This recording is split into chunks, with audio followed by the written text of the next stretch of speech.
O Sonic Youth foi uma das bandas mais influentes dos anos 80, seja por ajudar outras bandas da cena underground a ganhar destaque, como foram os casos do Nirvana e do Mudhoney, ou por influenciar as gerações posteriores de que sim, era possível fazer um som autoral e levar a sua carreira adiante. Ouvir pela primeira vez a banda não é uma tarefa simples, seja por conter ruídos, distorções e guitarras com afinações próprias. Nada é convencional ou passível de ser certinho ao longo dos seus álbuns. Eles não eram nem da cena punk, nem da hardcore, e das bandas parceiras da época, poucas chegavam próximas da sua sonoridade, como era o caso da fase inicial dos Swans. Mas apesar de tudo isso, eles chegaram a assinar um contrato com uma gravadora mainstream e permanecer com a sua reputação de independente, entre aspas, até o final das suas atividades em 2011. E falando em encerramento das atividades, a última reunião do Sonic Youth ocorreu na memorável última edição do Festival de Música SW em Paulínia, interior de São Paulo. Mas se deve estar se perguntando, por que uma banda consagrada terminaria sua carreira tão longe de casa?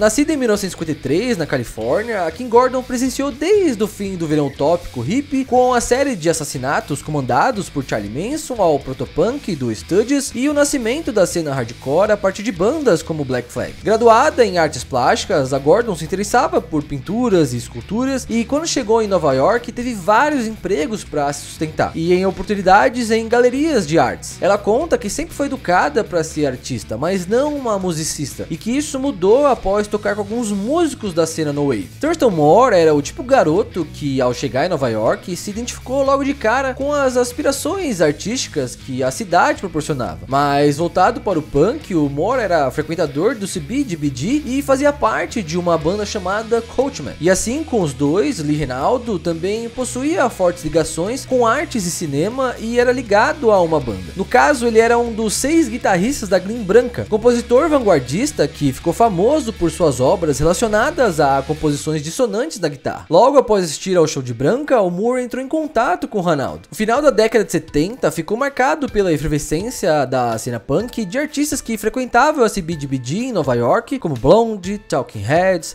Patti Smith e Television. Atraídos por essa efervescência, muitos jovens se deslocaram até a cidade para pegar o rastilho, mas acabaram se deparando com bandas que já haviam saído da cidade ou tinham perdido o gás. Essa ausência deixada por eles possibilitou o desenvolvimento de artistas que queriam fazer música sem regras e só restava criar a sua própria cena para isso acontecer. Ao mesmo tempo, em oposto ao dançante New Wave, surgia o reprodutivo No Wave. Apesar do nome, ele não nasceu da intenção de ser o oposto ao New Wave, mas a carapuça serviu. O No Wave possuía extensões para os campos das artes, cinema e performance, irreprodutíveis porque muitas das bandas não tinham a intenção de assinar contrato e gravar discos, pois o lance era estar ao vivo, que resultando em poucas documentações da época, exceto pela coletânea No New York de 78, organizada por Brian Eno, contou com 4 bandas da cena: James Chance and the Contortions, Teenage Jesus and the Jerk, Mars e DNA. Ao mesmo tempo em que essa coletânea ganhava vida, a cena do No Wave se encerrava. Apesar do Sonic Youth e os Swans não serem essencialmente bandas de No Wave, ambos surgiram no final dessa efervescência. As bandas não compartilhavam sonoridade parecida entre si ou com outras bandas. Enquanto o Sonic Youth era brutalmente veloz, o Swans era brutalmente lento. O Sonic Youth não tinha ligações fortes com a cena hardcore, punk e nem com o artwork. Segundo Moore, eles faziam, entre aspas, parte do nada. E no final das contas, eles foram as únicas bandas nova-iorquinas sobreviventes e muito bem sucedidas nos anos seguintes. Apesar de no começo o Sonic Youth ter assinado com várias gravadoras pequenas, isso não significava que a carreira estava pronta. Eles lidavam com quase tudo, ou pelo menos tentavam lidar para evitar erros de artistas consagrados. E um dos diferenciais da banda para terem uma repercussão vasta foi o tal do network. É aquela rede de contatos que a gente bem conhece. Autônomo e autossuficiente, eles aprenderam desde com o pessoal do selo de hardcore SST Records ao mundo das artes que a camaradagem e a rede de contatos era essencial para que seus trabalhos se destacassem e fossem admirados. O Sonic Youth sempre se manteve ativo para mandar seus materiais para a imprensa local e internacional internacional, conhecendo novas bandas e entrando em contato com diversas pessoas. E isso os rendeu credibilidade. Diferente de várias bandas que foram pressionadas pelas gravadoras para produzirem tal tipo de som em um determinado prazo, com eles isso não acontecia. Contudo, nem tudo era de graça. Era subentendido que a função da banda no casting dos selos servia mais como um imã para atrair novas bandas que poderiam render sucesso. Se a tática era essa, ela deu muito certo em um dos casos, ao ponto das expectativas serem superadas. A nova banda de sucesso era simplesmente o Nirvana. Além dos jovens de Seattle, eles também foram responsáveis por ajudar outras bandas como Dinosaur Jr., Mudhoney e Butthole Surfers. Era um consenso entre os três sobre a admiração pelo trabalho de Clean Branca e, sem querer, talvez o motivo pela união deles. Das poucas e positivas críticas que receberam sobre os primeiros álbuns entre 81 a 83, era impossível não citar as referências de que traziam do vanguardista. Com afinações não tradicionais, tanto Moore e Ranaldo comentavam que eles já faziam isso há anos ao tentar tirar músicas de outros compositores populares. Modificar as afinações constantemente possibilitava que os guitarristas pudessem explorar o próprio, entre aspas, tocar guitarra e criar novas ligações a partir disso. E para aumentar a probabilidade de sons, cada guitarra barata poderia trazer uma característica diferente e, consequentemente, cada música tinha sua própria afinação e textura. Isso influenciava nos shows, já que era necessário levar cerca de uma dúzia de guitarras. Não bastasse isso, afinar poderia levar cerca ali de 5 a 15 minutos, e para solucionar esse anticlima entre as músicas, eles passaram a apresentar vinhetas com colagens sonoras, as quais serviram como pontes. As músicas não eram feitas na base de cantor-compositor, tinha mais a ver com clima e textura, a sensibilidade e além da técnica. Furadeiras, baquetas, metais eram objetos que complementavam as gravações. Chegou um ponto em que os shows começaram a ficar exaustivos e exigir mais deles, já que as músicas eram fisicamente brutais, e isso fez eles repensarem na direção a qual queriam tomar nos próximos álbuns. O Bad Moon Rising de 85 chega mais climático, menos físico e com a incorporação definitiva das vinhetas de transição. E apesar de serem vinculados como uma banda cult vinda das artes plásticas, a origem do nome do álbum vem de uma canção da banda country Creedence Clearwater Revival. Em 88, o Sonic Youth, junto ao Mike Matt do Minutemen, formaram o projeto Ciccone Youth. O nome era derivado de um dos sobrenomes da Madonna, e a capa do único álbum deles, chamado The Whitney Album, trazia na capa a rainha do pop, fora os covers e músicas batizadas em sua homenagem. Basicamente, todas as capas trazem alguma referência e conceito. Não importava de onde viessem as referências, eles estavam ali absorvendo elas. A banda também foi adepta aos videoclipes, trazendo cineastas da vanguarda para dirigir e tendo todas as músicas do álbum Goo de 1990 com videoclipes. Depois de terem 3 bateristas, sendo que o último, Bobby Burt, foi demitido, recontratado e demitido novamente, foi no álbum Evil de 86 que eles finalmente definiram o baterista, Steve Shelley. Apesar de parecer mais comportado e responsável do que o Moore, o Steve vinha do hardcore e trazia a intensidade e força que as músicas necessitavam. E a partir do Evil é que eles passam a ter a sonoridade mais próxima que vão ter no Daydream Nation de 88 e nos anos seguintes. Ao todo foram 16 álbuns lançados entre 82 a 2009, no período de 30 anos de carreira. Ao longo dos anos, eles não passaram por subestimação sobre a evolução sonora, entre aspas, expectativas e renovação do rock. As críticas costumam ser positivas e colocar eles em status de maestria. Não dependeram de indicações em premiações ou vendas de discos para rodar o mundo em turnê. Então eu faço a mesma pergunta que eu fiz no começo: o que faria a banda encerrar suas atividades em um festival, o qual eles não eram headliners e estavam a 8.000 quilômetros de suas casas? Em 2011, a Matador Records, gravadora da época, dizia que King Gordon e Thurston Moore estavam se separando, mas que manteriam as datas da turnê e dos shows solos dele, mas que os planos para o futuro da banda eram incertos. Apesar da nota oficial deixar uma incógnita, fãs e mídias desconfiavam de que aquele era realmente o fim da parada. Não se sabia os motivos da separação, já que a vida pessoal dos integrantes era preservada. Havia aqueles que torciam para uma volta, mas todas essas questões e o próprio questionamento se seria ideal uma volta foram sanadas em 2015 na autobiografia de King Gordon, chamada A Garota da Banda. O Sonic Youth se formou em 81, quando Gordon e Moore se conheceram, e pouco tempo depois Ranaldo se juntou a eles. Em 84, Gordon e Moore se casaram, e 10 anos depois nasce nasce sua primeira e única filha. Anos antes do fim da banda, Gordon descobre que Moore estava traindo e, para piorar a situação, a pessoa era próxima do seu círculo de amigos e colegas. A descoberta foi um choque de realidade para o baixista. Por muitas vezes, Moore alegava que deixaria a amante, pois não queria perder o que havia construído. Contudo, segundo a Gordon, isso não aconteceu. Por várias vezes foram feitas tentativas de reconciliação e separação, até Gordon pedir definitivamente o divórcio depois de flagrar por várias vezes Moore descumprindo suas promessas. A autobiografia começa exatamente com o relato da vinda deles pro SW, que na época ocorreu na cidade de Paulínia, no interior de São Paulo. Manter os shows na América do Sul tinha relação com as obrigações contratuais e também pagar as contas. Ser uma banda reconhecida não significa ser milionário. Ela relata que os integrantes tinham preocupação sobre levar sustento para casa e deixar as contas em dia. Ainda sobre o episódio no SW, ela explica o quão doloroso foi para ela esse processo, enquanto seus colegas de turnê não sabiam lidar com os dois. O clima era pesado, que o ex-casal veio em voos separados e mal trocavam palavras durante o turnê. A Gordon explica que subir no palco do SW foi libertador e doloroso ao mesmo tempo. Libertador porque teve um breve momento em que ela pôde se concentrar em seu trabalho, e doloroso porque o fim do casamento era um assunto particular. E assistir Moore em sua performance era ostentar sua nova liberdade na frente da plateia. Dos poucos registros que existem no YouTube desse último show, é notável o mal-estar dela no palco, e isso vinha se arrastando desde os shows no Uruguai, Argentina, Peru e também no Chile. Todos os membros da banda tinham suas respectivas famílias e problemáticas de estarem em turnê, mas o casal sempre estava junto, discutindo assuntos do trabalho ou da família. A convivência era diária, diferente dos outros membros. Continuar com a banda após a separação não era ser viável, sendo que aquilo já estava fazendo mal para ela. As composições eram realizadas durante os ensaios e as decisões da banda eram tomadas em conjunto pelos 4 integrantes. Alguns poderiam alegar que ambos deveriam separar a banda de vida pessoal, mas como?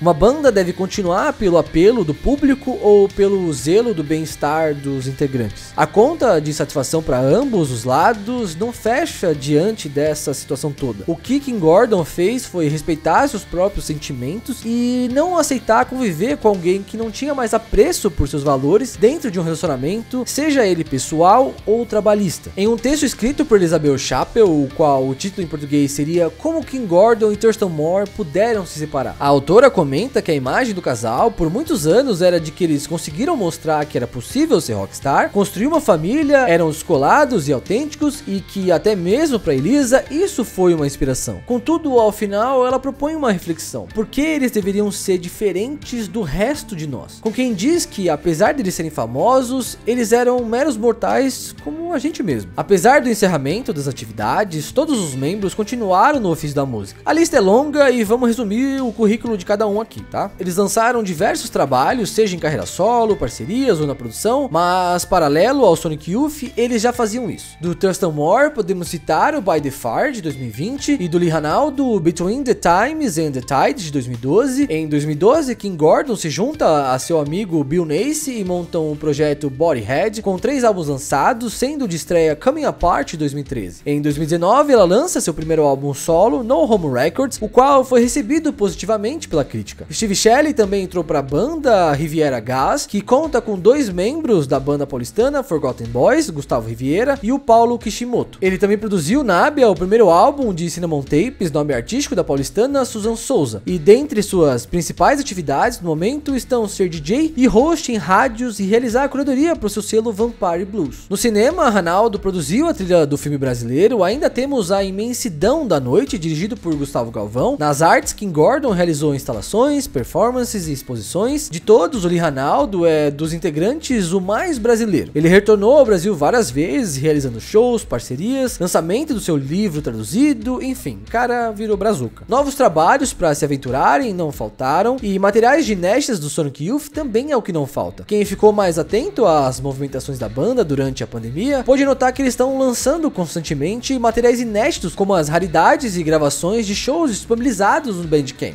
Em uma entrevista realizada por Janaína Azevedo para o blog Screen Yell, Steve explica que atualmente é curador do acervo da banda, mas que todos participam das decisões e, segundo ele, é tanto material que a banda guardou em 30 anos que eles têm que decidir o que lançar primeiro. E tudo indica que ainda vem mais resgates documentais. Assim como os Beatles foi importante para os anos 60 e durou 10 anos, o The Velvet Underground durou 5 anos no período dos anos 70, o Sonic Youth foi uma das bandas mais importantes que surgiram nos anos 80. Não só influenciando as gerações seguintes, mas segundo o Michael Azerrad no livro Nossa Banda Podia Ser Sua Vida, de 2001, dando um segmento a uma gloriosa interação entre política progressiva, avant-garde e cultura pop. Quando eles lançaram Good em 91 para uma gravadora mainstream, eles não se venderam. Pelo contrário, mantiveram sua essência intacta e souberam medir as consequências da autoexposição. E um dos segredos por se manterem coesos nos 30 anos de carreira estão a união que conseguiram manter ao longo dos anos, através da determinação e foco sobre onde queriam chegar com a banda, fora também o fato que eles não tinham histórico sobre abuso de drogas ou autoritarismo de alguns dos integrantes. As ambições em fazer música superaram os próprios egos, só entrava no álbum aquilo que todos concordavam. A partir disso, não é estranho aceitar que o fim da banda tenha a ver com a separação de Gordon e Moore, já que isso é um exemplo daquilo que não costumava acontecer durante a carreira intacta da banda: mentiras e mágoas. Realizar uma reunião póstuma também não parece fazer sentido. Eles não jogavam a favor do show business e sim a favor de suas satisfações em fazer música, e mesmo com o fim, eles não pararam de fazê-las. Cada um construiu sua reputação, mas sua assimilação ainda vai continuar. Fim de ciclos não significa jogar fora tudo aquilo que foi construído no passado. Pelo contrário, isso pode acabar rendendo uma construção mais sólida sobre sua preservação e memória, assim como Steve Shelley estava fazendo, resgatando os arquivos da banda. E não há legado mais evidente do Sonic Youth do que fazer o tipo de música o qual você deseja, ao invés de continuar por mais 50 anos sem nenhuma relevância atual e tocando as mesmas músicas antigas para dizer que existem.